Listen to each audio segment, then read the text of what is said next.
For the 21st Sunday in Ordinary Time. The first reading is from the book of Joshua. Joshua gathered together all the tribes of Israel at Shechem, summoning their elders, their leaders, their judges, and their officers.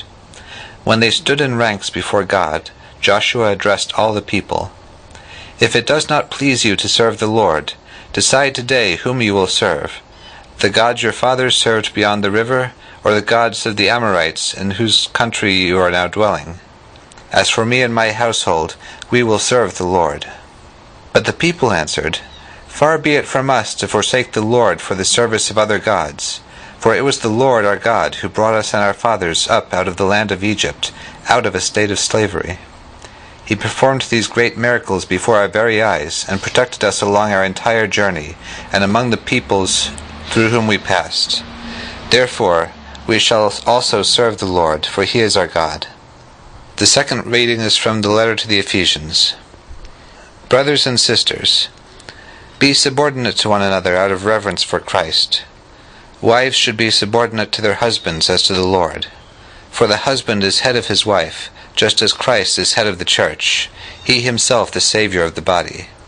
As the church is subordinate to Christ, so wives should be subordinate to their husbands in everything. Husbands, love your wives, even as Christ loved the church, and handed himself over for her to sanctify her, cleansing her by the bath of water with the word, that he might present to himself the church in splendor, without spot or wrinkle or any such thing, that she might be holy and without blemish. So also husbands should love their wives as their own bodies. He who loves his wife loves himself. For no one hates his own flesh, but rather nourishes and cherishes it, even as Christ does the church, because we are members of his body. For this reason a man shall leave his father and his mother, and be joined to his wife, and the two shall become one flesh. This is a great mystery, but I speak in reference to Christ and the church. The Lord be with you. A reading from the Holy Gospel according to John. May the Spirit of the risen Christ be in our minds and in our hearts, that the wisdom of the gospel may penetrate the depths of our life. Many of Jesus' disciples who were listening to him speak about his flesh as food and his blood as drink said, "This saying is hard. Who can accept it?" Since Jesus knew that his disciples were murmuring about this, he said to them, "Does this shock you? What if you were to see the Son of Man ascending to where he was before? It is the Spirit that gives life. The flesh is of no avail. The words I have spoken to you are spirit and life. But there are some of you who do not believe." Jesus knew from the beginning the ones who would not believe and the ones who would betray him. And he said, "For this reason I have told you that no one can come to me unless it is granted you by my Father." As a result of this, many of his disciples returned to their former way of life and no longer accompanied him. Jesus then said to the 12, "Do you also want to leave?" Simon Peter answered him, "Master, to whom shall we go? You have the words of eternal life. We have come to believe. We are convinced that you are the Holy One of God." The Gospel of the Lord.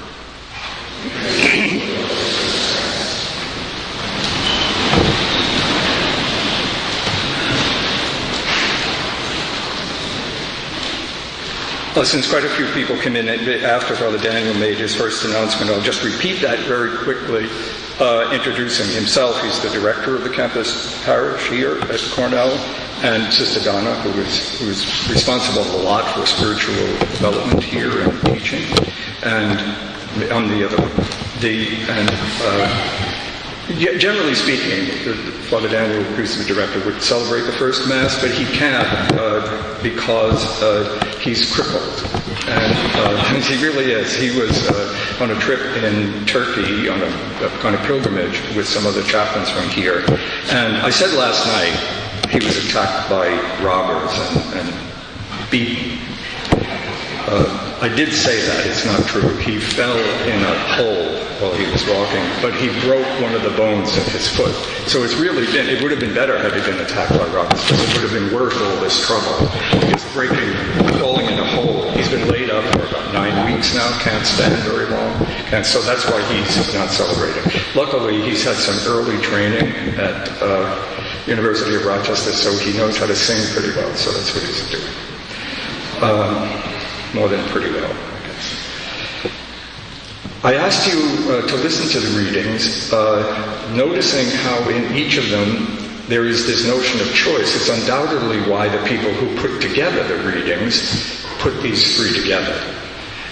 They make it clear there's different kinds of choices. There's first of all the choices of the Israelites to recommit themselves. They're just about to enter the promised land. This is a repetition of what happened at Sinai with Moses, where they recommit themselves. And now Joshua, who is Moses' successor, says that we're just about to do this.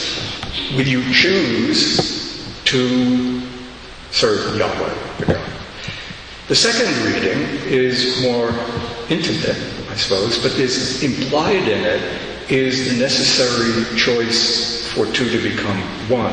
This is a different dimension of the choice. And the third, as you noticed, even in a kind of bookend to the first, it's the people who leave and a tiny number of people who stay, who choose. All three readings, as I was preparing this, is pretty clear at this point, and it's especially because of the gospel reading, which I'll come to in a minute, that they want to say that the inner dynamism, if you would, the inner dynamic of a life of faith, a spirituality that's based on Christian faith, is that it is a choice. And it's a particular kind of choice. It's got several dimensions which are present here. I'm just going to mention them and then move on. First of all, it's a choice. It's very dramatic in the first reading. But to be a believer, to be a Catholic, is to choose one deepest meaning of life among many possibilities. The Israelites, Joshua says to them, who's going to be for you? Who's going to be God for you? Who's going to be the ultimate reality that you commit yourself to? Is it going to be Yahweh, or is it going to be this or that? But that's still true always. The Christian, to be a believer, means, in one part, to choose a meaning at the core of all the meanings. There are other meanings in our life, obviously. There's the meanings that have brought many of you to Cornell. There are meanings that have brought you to marriage with them. There's meanings that have brought many of you who are working. Meanings in other. To be a believer is to choose a meaning in all the meanings, a meaning that all the other meanings are tested by, are driven toward. It's also a choice that is a gift. Notice what the Israel, and this is really clear in the Israelite account. What do they choose? They don't say, oh, well, I've examined all this. They say, we choose the God who has done these things in my life, in our life. He took us from Egypt, he sheltered us in the desert. It's a choice to say yes to a gift. This is one of the reasons why, in Catholic tradition, Mary is the first believer. That's her second most important title. I guess Mother of God is the most important. But she only got the Mother of God because she was a believer. Okay. She's the first one who said yes to what had happened to her in this way, which included this outrageous belief in the incarnation of the Divine Son. To be a believer is to choose. It's to choose out of an experience of gifts, out of a reading of my life and what has happened in my life, and maybe the life of people before me, obviously, that I'm part of. And also, it's not a one-off choice. It's not a choice that you make once and then that's it. Excuse me. That's why the second reading is so helpful here. It's a perfect metaphor. Any one of you who knows who are married know that the choice to marry is not just once and then that's it. You don't have to do anything about it. Any of you who are married today are married because you chose to be married today. I mean, you still may be legally or something, but if you're really living in that choice, in that commitment, it's got to be made over and over again. That's why the Israelites make it over before they enter they've already chosen to serve Yahweh years back in Sinai. They have to make it over. That's why you're sitting there. And that's why I'm standing here and all the others. Because the choice that is the faith has to be made over and over again. That's what the Mass is about. It's a recommitment every week to the choice that is at the core of a spirituality, that is a spirituality of belief. The dramatic one in the gospel is the people who say, no, we won't choose. The less dramatic one, just my own idea, but all of those people, that's a very idealized reading of the first reading. Lots of them probably didn't really commit themselves. And their history shows that, isn't it? Lots of people at Mass don't commit themselves. Lots of people at Mass don't encounter Christ. Lots of priests don't encounter Christ at Mass. It's not just being here. It's not like sunburn. It's not that you're just physically here, or I'm here and thinking and talking. It's if I am making a commitment again within that choice. And that's what I want to talk about a bit. For the people who refuse and don't come, that's one challenge between themselves and God. How God will be mysteriously present in their life is beyond unknown. But for those people like you, me, people who do come, the great challenge is complacency. The ultimate challenge is complacency. That is to say, I'm satisfied with being here. I'm satisfied with the life that I brought here. Because if I'm going to make a commitment in the Eucharist, it's that I'm going to bring some part of my life and place it with Christ and give it to the Father. But I'm satisfied, so I do. Complacency, if you read the New Testament, it's always the complacent people who did not encounter Christ. They met Jesus, but they never found out what Peter says at the end here. We have come to believe that you are the Holy One of God. Just because you receive the Eucharist doesn't mean you encounter Christ. Just because I say the words, it doesn't mean that I encounter Christ. I've got to be really present. I've got to be really there. I've got to be open to this business of gift. And I want to talk about that in the light of the Gospel reading. This is the end of many weeks. If you've been at Mass these weeks, you know that for the last 4 weeks, we've been reading the 6th chapter of John's Gospel, the chapter of the bread of life. It's John's great meditation on the Eucharist. It's about the Mass, if you would. It's about the Eucharist, but it's about that at several levels that we have to just follow very quickly. Now, this notion of the bread of life does not in the first instance refer to the Eucharistic bread that we eat. It refers to wisdom.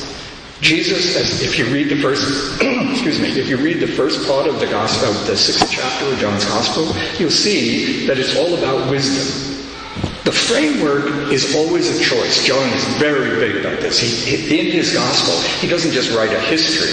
He creates these scenes in which there is, for the people who meet Christ, a necessity to move to a certain level and then choose. And some of them do, and some of them don't. And some of them get part way, and they don't get all the way. And some of them get there and then leave. Okay? So his whole first part is a kind of argument between Jesus and some of the Jewish people about whether or not he is the bread of life. But they're not talking about Eucharist. They're talking about divine wisdom.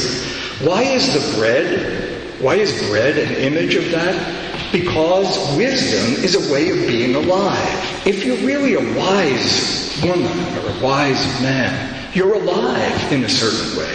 And if you're a fool, you're not alive. Or if you're maybe not a complete fool, but foolish. I mean, in the ways you're foolish, you're not alive. You're not in touch with reality. So obviously the notion of that which will make you come alive as you're meant to be, come alive in a way that gets you in touch with what's real about the people around you and what's meaningful about it, is bread. It's the bread of life, of this real life. And he kept saying to them, I'm the bread of life. I am the bread of life. Not Moses, not these other things. I am the bread of life, because if you accept me, you will have the mind of God. No. Okay, so this time here. But it moves on last week into another meaning of bread of life, a really shocking one. If you remember it, it's the most shocking scene in the gospel. My flesh is food, my blood is drink. If you don't drink my blood and eat my flesh, you're not going to be alive. Because over and over again, that's the thing that started this part of the reading. His disciples, not people who were his enemies, who were arguing with him about whether he's wisdom, but he moved to another level. And they said, wait a minute, this is horrible. Of course it's horrible if you're thinking on this level, this physical level. This is John's gospel all the time. Think this level, you miss the point. Think this level, you're beginning to be thinking where you might encounter Christ. But of course he's not saying that we're cannibals. Right? But what is he saying? Why does he insist? Why does he choose this almost revolting way to insist on it, and then turn to his intimate disciples and say, will you also go away? I think one of the reasons is that even getting to the level where we begin to hear what he's saying, you have to leave ordinary consciousness. It's like a Zen master. He's going to whack you out of ordinary consciousness. Well, what does he mean? If he doesn't mean chewing on him, and that's actually the word he uses the Greek word in John for chewing, like an animal, unless he's chewing flesh. If he doesn't mean that, what does he mean? Well, he means something equally hard to believe and very hard to trust. He means that, and the first phrase I'm going to come back to in a minute, would you also go away? I want to come back because I think that's the theme of this Mass. But there's a second one, which is just an ordinary kind of banal thing. You are what you eat. Right? That's why people don't eat crap food and things, right? Because you become what you eat. Eat me, he said. It's absurd. It takes a real stretch of belief to believe. Just think about yourself when you close your eyes and think about yourself and say, you can become Christ. It says, it's not revolting, but it is as far away from ordinary human consciousness. If you eat this bread, you're saying that you are willing to become Christ. That my mind snips mine, while remaining itself can gradually be transformed into, be shaped by Christ's mind. My heart, Christ's heart. My choices, Christ's choices. To be a believer is to choose. To choose is to accept a gift. And this is really important because this thing, when you come up to receive this morning, hear Christ say that to you. You should do it every time you receive. Will you also go away? Or is receiving this a choice to stay and to be his disciple? It's not saying, okay, come on now, pull yourself together and do this. It's not that. It's saying, do you recognize that you have the gift for this? Will you search for the gift for this?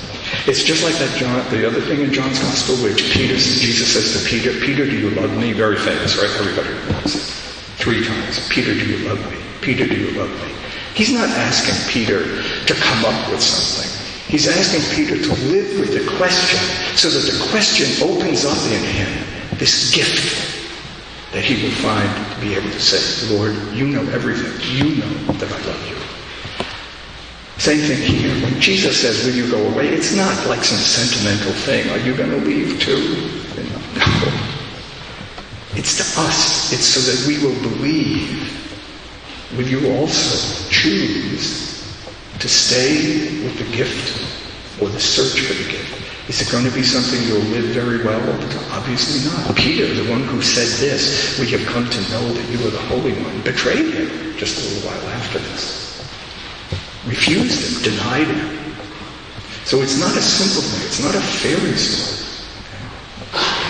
But it is choice. It is a life of faith. There's people all around us here. There's a few hundred people here, maybe. There's thousands of people at Cornell. God deals with all of them in mysterious ways we don't understand. But the way he deals with you and me is as believers. Whatever has brought me here in my life, whatever family I happen to be born into, all of those things, I am faced with this choice. And if you come to the Eucharist, it will be an encounter with Christ only if it is a recommitment and choice. Will you also go away? Will you become what you eat here this morning?